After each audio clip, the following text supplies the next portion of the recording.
Office से घर पहुंचते ही मैंने मीनू से कहा, हम 2 से 3 होने जा रहे हैं।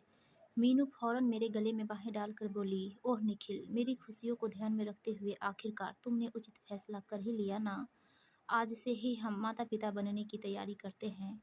इतनी जल्दी भी न करो मीनू, मैंने उसका हाथ पकड़कर कहा। हम 2 से 3 होने जा रहे हैं क्योंकि तुम्हारी मम्मी कुछ दिनों के लिए हमारे पास रहने। ओ नो, मीनू ने जोर से अपने माथे पर हाथ मारा। अरे वे तुम्हारी सगी मम्मी है, कोई सौतेली माँ नहीं। उनके आने की खबर सुनकर जरा मुस्कुराओ यार, मैंने उसे छेड़ने के अंदाज में कहा। मुझे तो उनके आने की खबर ने खुश कर दिया है। मेरी सगी माँ सौतेली माँ से ज़्यादा बड़ी आफत लगती है मुझे, यह तुम अच्छी तरह जानते हो ना। उनका आना टालने के लिए कोई बहाना बना देते तो क्या बिगड़ जाता तुम्हारा। यूँ शिकायत करते हुए वह मुझसे झगड़ने को तैयार हो गई। अरे मैं क्यों कोई झूठा बहाना बनाता, मुझे तो उनके आने की खबर ने खुश कर दिया है। मेरी तबीयत वैसे ही ढीली चल रही है और ऊपर से नगर निगम की चेयरमैन मेरे घर में पधार रही है। वह सिर पकड़कर सोफे पर बैठ गई। अब ज़्यादा नाटक मत करो और एक कप गर्मा गर्म चाय पिला दो, मैंने हंसते हुए उसे बाजू से पकड़कर उठाना चाहा तो उसने मेरा हाथ जोर से झटका और तुनक कर बोली, अब अपनी लाडली सासू माँ के हाथ की बनी चाय ही पीना। तुम गुस्से में बहुत प्यारी लगती हो, मैंने आंखें मटकाते हुए उसकी तारीफ की तो वह मुंह बनाती हुई रसोई में मेरे लिए चाय बनाने चली गई। मेरी सासू माँ स्कूल टीचर है। पिछली गर्मियों की छुट्टियों में वे हमारे पास 2 सप्ताह रह कर गई थी। अब दशहरे की छुट्टियों में उन्होंने फिर से आने का कार्यक्रम बनाया है। मेरे माता पिता नहीं है इसलिए मुझे उनका आना अच्छा लगता है, लेकिन मीनू की हालत पतली हो रही है। मैं शादीशुदा हूँ, पराए घर आ गई हूँ, पर अभी भी मम्मी के सामने पढ़ते ही मन अजीब सा डर लगता है। कोई गलती नहीं की है लेकिन ऐसा लगता है कि किसी गलत काम को करने के बाद प्रिंसिपल के सामने पेशी हो रही है। मेरी इस दशा का फ़ायदा उठाकर ही वे मुझ पर हिटलरी अंदाज में हुक्म चला लेती है। मीनू ने पिछली बार अपनी मम्मी के आने के अपने मनोभावों से मुझे अवगत कराया। मेरी सासू माँ अनोखे व्यक्तित्व की मालकिन है। घर में अधिकतर जींस व टॉप पहनती है, नियम से एरोबिक्स कराने की शौकीन है और पार्क में कभी भी घूमने जाने के लिए तैयार रहती है। उन्हें घर में गंदगी बिल्कुल बर्दाश्त नहीं। आलसी व लापरवाह इंसान उन्हें दुश्मन नज़र आते हैं। पिछली बार सासू माँ आई थी तो मीनू को खूब खींच कर गई थी। मीनू आराम पसंद इंसान है पर अपनी माँ के सामने डटकर काम करने को बेचारी मजबूर हो गई थी। उसे मेरी सासू माँ ने शनिवार इतवार की छुट्टियों में 1 मिनट भी आराम नहीं करने दिया था। वे सारे घर का काया पलट करा कर गई थी। पर्दे, सोफे के कवर, चादरें, पंखे, खिड़कियाँ आदि सब की साफ सफाई हुई थी। घर का फर्श सारे समय जगमगा रहा था। रसोई में हर चीज़ अपनी जगह पर मिलने लगी थी। धूल मिट्टी ढूंढने पर भी घर में कहीं नजर नहीं आती थी। यह तो रही घर में आए बदलाव की बात, इसके अलावा उन्होंने आते ही अपनी बेटी को तंदुरुस्त करने की भी मुहिम छेड़ दी थी। मीनू की सेहत सुधारने का बीड़ा भी सासू माँ ने उठा लिया था।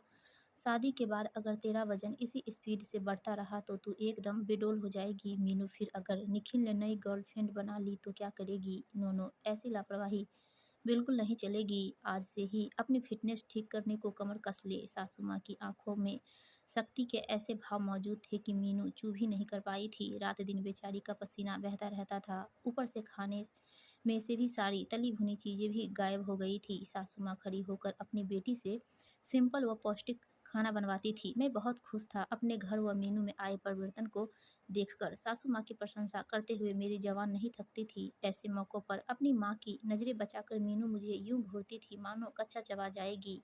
पर अपनी माँ के सामने उस बेचारी की मुझसे लड़ने की हिम्मत नहीं होती थी।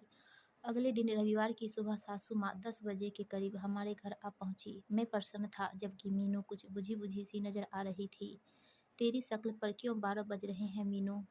मुझे ढेर सारे आशीर्वाद देने के बाद उन्होंने पहले अपनी बेटी का ऊपर से नीचे तक मुआयना किया और फिर माथे पर बल डालकर यह सवाल पूछा, आपके सुपरविजन में अब इसे जो ढेर सारे घर के काम करने पड़ेंगे, उनके बारे में सोच-सोच कर ही इस बेचारी की जान निकल रही है मम्मी। मैं मज़ा लेते हुए बोला, नहीं दामाद जी, इस बार तो यह मुझे बहुत कमज़ोर और उदास लग रही है।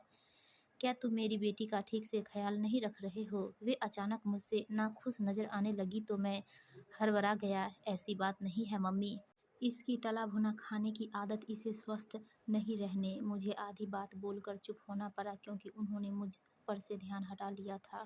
सासू माँ ने अपनी बेटी का हाथ पकड़ा और कोमल स्वर में बोली, अपने मन की हर चिंता को तू मुझे खुलकर बताना मीनू। इन 10 दिन में मैं तेरे चेहरे पर भरपूर रौनक देखना चाहती हूँ। लगता है कि इस बार मुझे घर के बजाय तेरे व्यक्तित्व को निखारने पर ध्यान देना पड़ेगा, और व्यक्तित्व निखारने के लिए सुबह शाम घूमने जाने से बढ़िया तरीका और क्या हो सकता है। तू थकी थकी सी लग रही है बेटी, मैं जब तक यहाँ हूँ तू खूब आराम कर, कुछ दिनों की छुट्टी जरूर ले लेना। हमें अपने मनोरंजन के पक्ष को कभी नज़रअंदाज नहीं करना चाहिए। इंसान जितना ज़्यादा प्रकृति के साथ रहेगा उतना ज़्यादा स्वस्थ। जबकि 2-4 फिल्में देखेंगे, खूब घूमेंगे फिरेंगे, कुछ मनपसंद शॉपिंग करेंगे तो देखना तेरे मन की सारी उदासी छूमंतर हो जाएगी। मेरी बेटी, मेरे जोश के गुब्बारे की हवा सासू माँ की बातें सुनकर निकलती चली गई तो मैंने अपना राग अलापना बंद कर दिया। मेरी समझ में बिल्कुल नहीं आ रहा था कि वे इस बार ऐसी अजीबोगरीब बातें मीनू से क्यों कर रही है। Oh mummy, you are great. Meenu उछलकर अपनी माँ के गले लग गई और साथ ही मुझे जीभ चिढ़ाना नहीं भूली। मैं कुछ बुझा बुझा सा हो गया तो सासू माँ ने हंसकर कहा, दामाद जी चिंता मत करो, हमारे साथ मौज मस्ती करने तुम भी साथ चलोगे। मैं तुम्हें अपनी बेटी से ज़्यादा पसंद करती हूँ, कम नहीं, लेकिन मुझे ऐसा लग रहा है जैसे इस बार तुम्हारे घर में मेरा मन नहीं लगेगा। ऐसा क्यों कह रही है आप? मैंने औपचारिकतावश पूछा। अब बिना नाती या नातिन के घर सूना सा लगता है। मम्मी, अभी तो हमारी शादी को साल भर ही हुआ है, जब 2 साल बीत जाएंगे तब आपकी यह इच्छा भी पूरी हो जाएगी। हाँ, मुझे मालूम है कि आजकल की पीढ़ी पहले खूब धन जोड़ना चाहती है, जी भरकर मौज मस्ती करना चाहती है। उनकी प्राथमिकताओं की सूची में बड़ा मकान, महंगी कार और तगड़े बैंक बैलेंस के बाद बच्चे पैदा करने का नंबर आता है। मम्मी, जिस बात को आप इतनी आसानी से समझ गई उसे मैं मीनू को आज तक नहीं समझा पाया हूँ। मम्मी, मैंने 30 साल की उम्र में शादी की है, 23-24 की उम्र में नहीं। मेरा कहना है कि अगर मैं जितनी ज़्यादा बड़ी उम्र में माँ बनूंगी, बच्चा स्वस्थ ना पैदा होने की संभावना उतनी ज़्यादा बढ़ जाएगी। शादी के 2 साल बाद बच्चा पैदा करना चाहिए, ऐसा कोई नियम थोड़े ही है। इंसान के अंदर समझदारी नाम की भी तो कोई चीज़ होती है। मौका मिलते ही मीनू भड़की और मेरे साथ बहस शुरू करने के मूड में आ गई। मम्मी, इस मामले में आप इसकी तरफदारी मत करना प्लीज़। मैंने नाराज़गी भरे अंदाज में एक बार मीनू को घूरा और फिर उठकर अपने कमरे में चला आया। मैं घर में मुंह फुलाकर घूम रहा हूँ, इस बात की माँ बेटी को कोई चिंता ही नहीं हुई। दोनों नाश्ता करने के बाद तैयार हुए और घूमने निकल गई। मुझसे 2-3 बार साथ चलने को कहा, मगर मैंने नाराज़गी भरे अंदाज में इनकार किया तो दोनों ने खास जोर नहीं डाला था। लंच के नाम पर मेरे लिए मीनू ने गोभी के पराठे बना दिए। वे दोनों 12 बजे के करीब घूमने निकली और रात के 9 बजे लौटी थी। इन 9 घंटों में मेरा कितना खून फूका होगा इसका अंदाज़ा लगाना कठिन नहीं है। उनके घर में घुसते ही मैंने 2 बातें नोट की थी। पहली तो यह कि वे दोनों 7-8 लिफाफे पकड़े घर लौटी थी, और दूसरी यह कि दोनों के चेहरे ज़रूरत से ज़्यादा दमक रहे थे। कुछ ही देर में मुझे पता लग गया कि उन दोनों ने 10,000 की खरीदारी एक दिन में कर डाली। रही बात चेहरों पर नज़र आते नूर की, तो खरीदारी करने से पहले दोनों ब्यूटी पार्लर गई थी। कुल मिलाकर 15,000 का खर्च माँ बेटी ने एक दिन में ही कर डाला था। देखा दामाद जी, इस वक्त मीनू कितनी खुश और स्वस्थ दिख रही है। 10 दिन में तो देखना यह फिल्मी हीरोइनों को मात करने लगेगी। सासू माँ अपनी बेटी को प्रशंसा भरी नज़रों से निहार रही थी। मम्मी, 10 दिन में 15,000 रोज के हिसाब से 1.5 लाख खर्च करके अगर इसने फिल्मी हीरोइनों को मात कर भी दिया तो मैं इसकी तारीफ करने के लिए जिंदा कहाँ रहूँगा। सदमे से मेरी जीवन लीला समाप्त हो चुकी होगी ना। मैं दुखी अंदाज में मुस्कुराया तो सासू माँ ठहाका मारकर हंस पड़ी। कभी कभी बड़ा अच्छा मजाक करते हो दामाद जी। अच्छा, तुम दोनों बैठकर गपशप करो, मैं बढ़िया सा पुलाव बनाने रसोई में जा रही हूँ।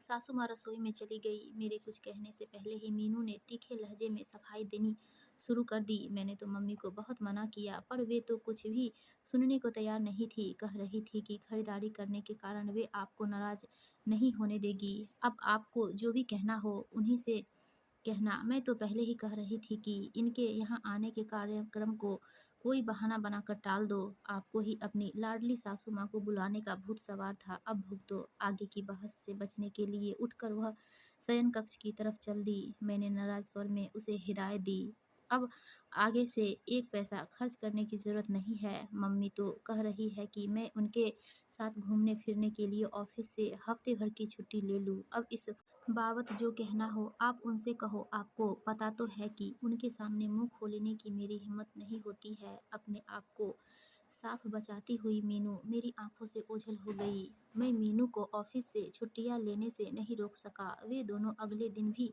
शॉपिंग करने गई और इस बार सासू माँ ने मीनू को 50,000 की सोने की चेन खरीदवा दी। मम्मी, आप क्या इस बार मुझे कंगाल करने का कार्यक्रम बनाकर यहाँ आई है? मैंने दोनों हाथों से सिर थाम कर उनसे यह सवाल पूछा तो वे उदास सी हंस पड़ी। दामाद जी, आज सोने की चेन तो सचमुच मैंने जबरदस्ती मीनू को खरीदवाई है।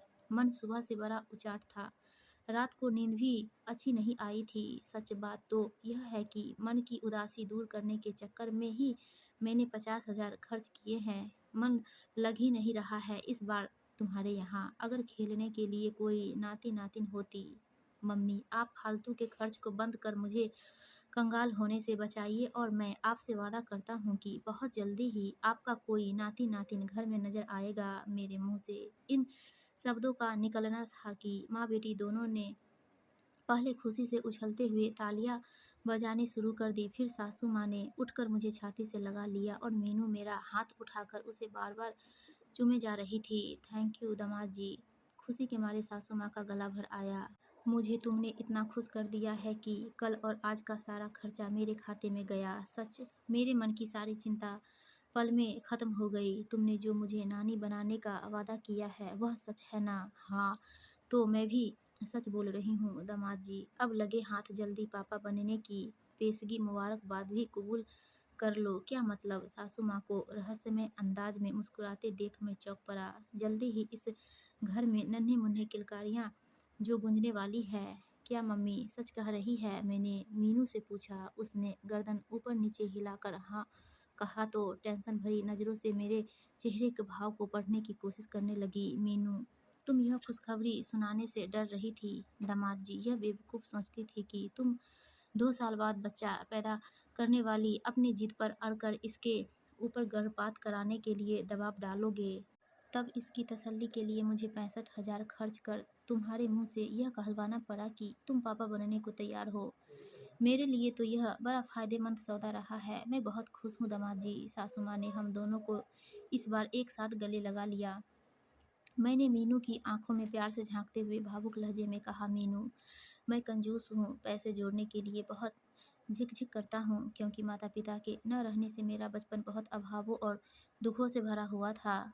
असुरक्षा का एहसास मेरे मन में बहुत गहरा बैठा हुआ है और उसी के चलते मैं पहले अपनी आर्थिक जड़ें मजबूत कर लेना चाहता था। लेकिन मैं ऐसा पत्थर दिल इंसान नहीं हूँ कि आर्थिक लक्ष्य को पूरा करने के लिए तुम्हारी कोख में पल रहे अपने बच्चे को मारने का फैसला। मैंने आपको समझने में भारी भूल की है। मुझे माफ़ कर दीजिए प्लीज़। मेरी आंखों में भर आए आंसुओं को देखकर मीनू रोने लगी। दोस्तों, आपको यह कहानी अच्छी लगी हो तो प्लीज़ वीडियो को लाइक कीजिएगा और चैनल को सब्सक्राइब